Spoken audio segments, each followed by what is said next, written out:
அனைவருக்கும் வணக்கம். இன்னைக்கு "ஊரா வீட்டு நெய்யே என் பொண்டாட்டி கையேன்னு" இந்த உதயநிதி ஸ்டாலினுக்கு என்னதான் ஆச்சு? அப்படி சொல்லக்கூடாதோ? இந்த பால்டாயிலுக்கு என்னதான் ஆச்சுன்னு தெரில. 12 மணிக்கு மேலே லைட் அடித்து பார்க்குறத நிப்பாட்டிட்டு தமிழக வெற்றி கழகத்தில் என்ன போடுறாங்கன்னு தேட ஆரம்பிச்சிட்டாப்புல போல இருக்கு.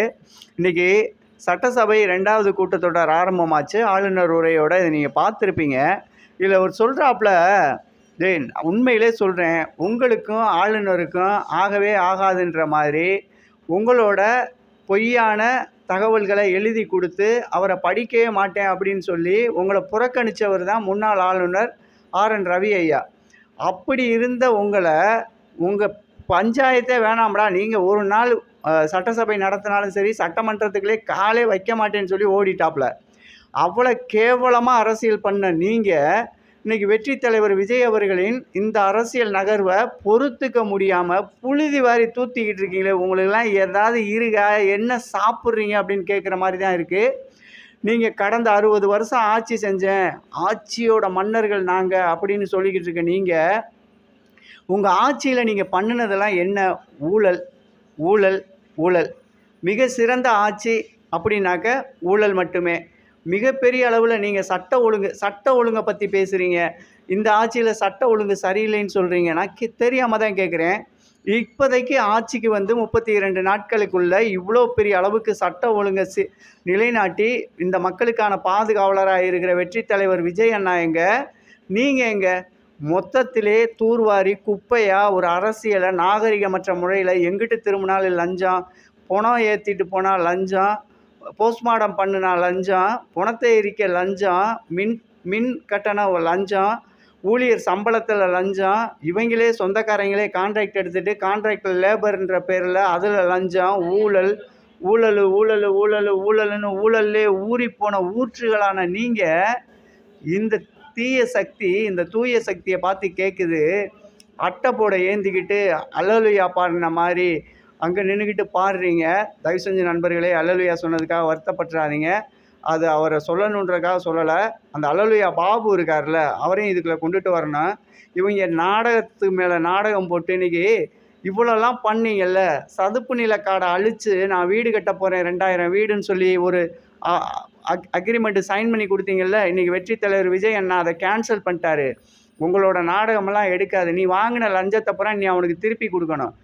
இனி எழுதி வச்சுக்க, நீ வாழ்நாளில் நீ சம்பாரித்த காசுகளை எப்படி தீய வழியில் சம்பாரிச்சியோ அந்த பணம் மீண்டும் கஜானாவுக்கு திரும்பும்.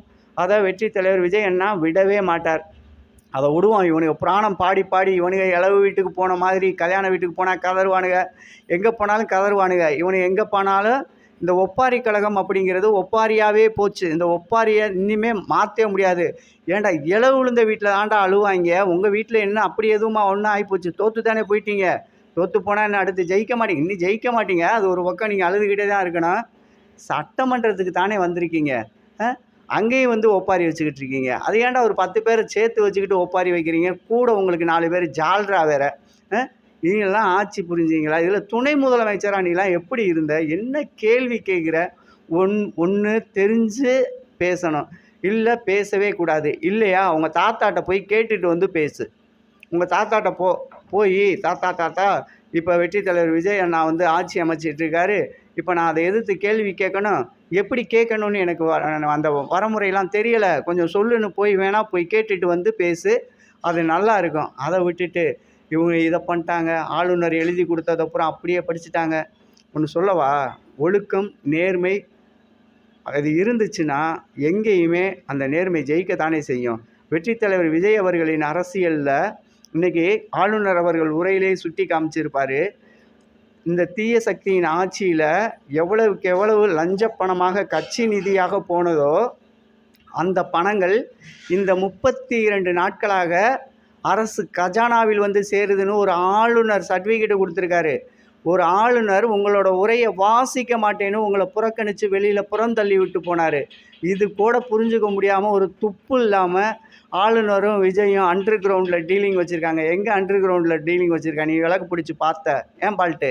என்ன பால்ட்டு இப்படிலாம் பேசிகிட்டு இருக்க பால்ட்டு? இதெல்லாம் ஓவர் பால்ட்டு. உங்கள் பக்கத்தில் ஓவர் பால்ட்டே இருக்குது பால்ட்டு. அதனால் அதெல்லாம் ஓரமாக வச்சுட்டு நீங்கள் உங்களுக்கு ஜெயிக்கிற வேலை என்ன?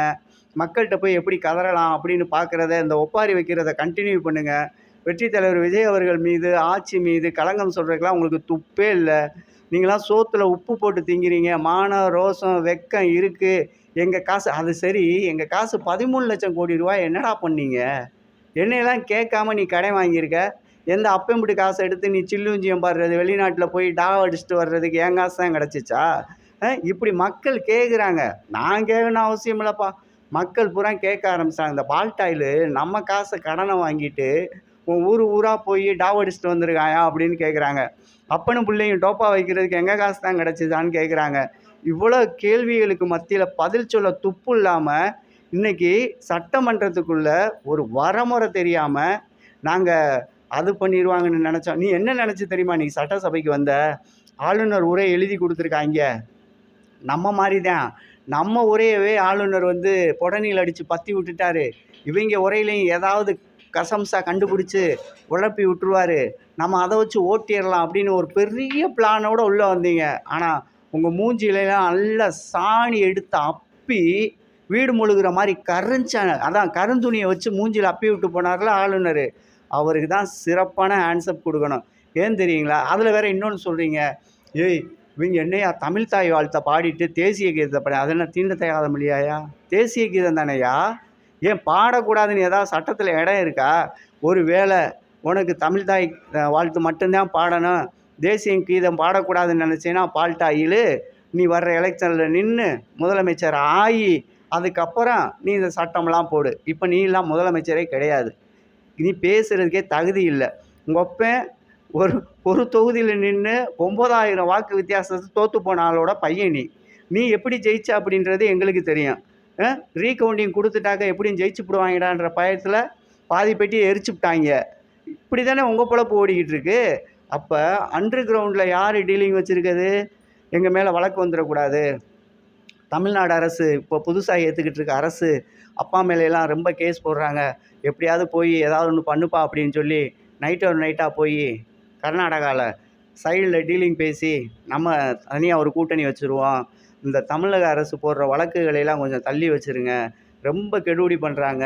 ஏதோ தெரியாமல் ஒரு 13,00,000 கோடி ரூபாய் அடிச்சுப்புட்டோம். ஆமாம், ரொம்ப கம்மி தான். பாக்கெட் செலவுக்கு தான் அடிச்சுப்புட்டோம் அப்படின்னு சொல்லி கெஞ்சிருக்காங்க. அங்கே பிஜேபி சொல்லிருச்சான், எவனை மதித்தாலும் மதிப்போம்டா, எவனை மன்னிச்சாலும் மன்னிப்போம்டா, உங்கள் ஒப்பன் பிள்ளை எவனையுமே மன்னிக்க மாட்டான், நீங்கள் ஜெயிலுக்கு போகிறது உறுதி அப்படின்னு சொல்லி புடனியில் அடித்து பற்றி விட்டாப்புல மதிப்புக்குரிய நமது பாரத பிரதமர் ஐயா மோடி ஐயா. இவ்வளவு சம்பவத்தையும் ஊழலையும் பண்ணிவிட்டு நீங்கள் ஒப்பாரி வச்சுக்கிட்டு இருக்கீங்க வீட்டுக்கு. அதான் ஒரு பழமொழி சொல்லுவாங்களே, எலி என்ன செய்யுது தூங்குது, எலி என்ன செய்யுது எழுந்திருச்சு, எலி என்ன செய்யுது புரணி பேசுது, எலி என்ன பண்ணுது இப்போ புதுசாக ஒப்பாரி வைக்குது, எலி என்ன செய்யுது அப்படி தான் தோற்று போய் ஓடிருச்சு. இப்படி தான் புது பாட்டு வரப்போகுது. தீய சக்திகளே, தயவு செஞ்சு வெற்றி தலைவர் விஜய் அவர்களை ஏளனமாக பார்க்காதீங்க. நீங்கள் கேவலமாக போயிடுவீங்க. மக்கள் முழுசாக நம்புகிறாங்க. இன்றைக்கி ஒவ்வொரு துறையும் எடுத்துக்கங்க. ஒவ்வொரு இடத்துலையும் போய் யாருக்கிட்டையும் கை கட்டி நிற்க வேண்டிய சூழ்நிலையை ஏற்படுத்தலை. யாரும் கை கட்டி நிற்க வேண்டிய அவசியம் இல்லை. 10 ரூபா பாக்கெட்லேருந்து எடுத்து லஞ்சமாக கொடுத்து ஒரு காரியத்தை சாதிக்க வேண்டிய அவசியமும் இல்லை. அதே மாதிரி சிங்கப்பெண் அதிரடிப்படை சிறப்பாக செயல்படுது. பெண்களுக்கு ஒரு சம்பவம் அப்படின்னா சிறப்பாக செயல்படுறாங்க. அடுத்த நிமிஷம் அங்கே போய் நிற்கிறாங்க, அவங்களுக்கு பாதுகாப்பு கொடுக்குறாங்க. அதே மாதிரி அவங்க கேட்டுக்கிறது பெண் பிள்ளைகளை தனியாக அனுப்புகிறதையும் பெற்றோர்களும் கவனமாக பாருங்கள் அப்படின்றதையும் சொல்கிறாங்க. நம்ம பங்குக்கு நம்மளும் நம்ம பிள்ளைகளை பாதுகாப்பாக பார்த்துக்குவோம். அரசு அது பிள்ளையை அது பாதுகாப்பாக பார்த்துக்கும் அப்படின்ற நம்பிக்கையை வைப்போம். இன்றைக்கி ஒவ்வொரு பள்ளிகளும் ப்ரைவேட் தனியார் பள்ளிகள் அந்த கையெழுத்து வாங்குறதுக்கு பல லட்சம் ரூபாய் லஞ்சம் கொடுத்து வாங்கின அந்த ஜோலிலாம் முடிஞ்சு போய் போன உடனே கையெழுத்து நடக்குது, போன உடனே அவங்களுக்கு அப்ரூவ்டு கிடைக்குது. இவ்வளவுமே ஒரு பைசா செலவு இல்லாமல் நடக்குது அப்படின்னு சொல்கிறாங்க. இந்த ஒயின் ஷாப்புக்கார உத்தம புத்திரைங்கள்லாம் ரொம்ப பெருசாக கொடி பிடிக்கிறாங்க, போராட்டம் பண்ணுறாங்க. எங்கள் பிள்ளைங்களோட தாலி எடுத்து நீங்கள் வாழணுமாடா, அந்த காசில் நீங்கள் வாழணுமா, இது ஒரு பொழப்பா உங்களுக்கு? இதில் வேறு எங்களுக்கு சம்பளம் கட்டலைன்னு கேளு, ஆனால் ஒயின் ஷாப்பை வச்சு இன்னொரு பெண்ணோட தாலியை அறுத்து அந்த காசில் நீ சாப்பிட்றன்றதை மறந்துடாத. அது ஒரு தொழில், அது ஒரு பொழப்பு. கள்ளச்சாராயம் வச்சு பிழைக்கிற நாய் அப்படின்னு சொல்லிட்டு ஊரெல்லாம் அவங்கள துப்புறாங்க, தூத்துறாங்க. இதுக்கு எனக்கு மாற்று வேலை கொடு. கரண்ட் கம்பியில் ஏறுறதுக்கு ஆள் இல்லையா? ஒயின் ஷாப்பில் இருக்கவங்களுக்கு பூரா வேறு வேலை தர்றாங்க. மாற்றிட்டு போய் வேலை பாரு, அரசு ஊழியர் தானே, 19,500 சம்பளம் கொடுப்பேன், என்ன வலிக்குது? ஒயின் ஷாப்பில் தான் இருப்பேன், ஒயின் ஷாப்பில் தான் அப்படின்னு இருக்கக்கூடாது. அதனால் வெற்றி தலைவர் விஜய் அவர்களை புரணி பேசுகிறத விட்டுருங்க. மீண்டும் அடுத்த வீடியோவில் சந்திப்போம். நன்றி, வணக்கம். நம்ம வீடியோவை தயவு செஞ்சு பார்த்துட்டு கமெண்ட் பாக்ஸில் உங்களோட பதிலை போடுங்க. லைக் பண்ணிக்கோங்க, சப்ஸ்கிரைப் பண்ணிக்கோங்க.